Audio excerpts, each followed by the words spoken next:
દાહોદ જિલ્લામાં વડાપ્રધાન નરેન્દ્ર મોદીની આગમનની પૂર્વ તૈયારી રૂપે જાલોદ પ્રાંત કચેરી ખાતે એક મહત્વપૂર્ણ બેઠક યોજાઈ। બેઠકમાં જિલ્લા કલેક્ટર ડોક્ટર હર્ષિત ગોસાવી, જિલ્લા વિકાસ અધિકારી સુશ્રી નેહા કુમારી, જાલોદ પ્રાંત અધિકારી આર ગોહિલ અને અન્ય વહીવટીતંત્રના અધિકારીઓ ઉપસ્થિત રહ્યા હતા। આ બેઠકમાં પીએમ મોદીના આગમનને લઈને જરૂરી વ્યવસ્થાઓના આયોજન અંગે ચર્ચા કરવામાં આવી હતી। જાલોદ સાયન્સ કોલેજ ખાતે યોજાનારી કાર્યક્રમની તૈયારી માટે સ્થળ નિરીક્ષણ પણ કરવામાં આવ્યું। આ કાર્યક્રમમાં પીએમ મોદી મુખ્ય અતિથિ તરીકે હાજરી આપશે, જેમાં વિવિધ વિકાસ કાર્યોની જાહેરાત અને લોકાર્પણની શક્યતા છે। વિશ્વ આદિવાસી દિવસની ઉજવણીના ભાગરૂપે આ કાર્યક્રમનું આયોજન કરવામાં આવ્યું છે।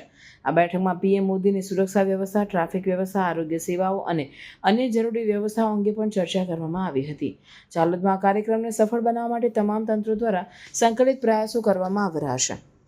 સ્થાનિક લોકો અને સંગઠનોને પણ આ કાર્યક્રમમાં જોડાવા માટે પ્રોત્સાહિત કરવામાં આવી રહ્યા છે। આ કાર્યક્રમને લઈને દાહોદ જિલ્લામાં ઉત્સાહનું વાતાવરણ જોવા મળી રહ્યું છે। સ્થાનિક લોકો પીએમ મોદીના આગમનને લઈને ઉત્સુક છે અને આ કાર્યક્રમને સફળ બનાવવા માટે તમામ તંત્રો દ્વારા સંકલિત પ્રયાસો કરવામાં આવી રહ્યા છે।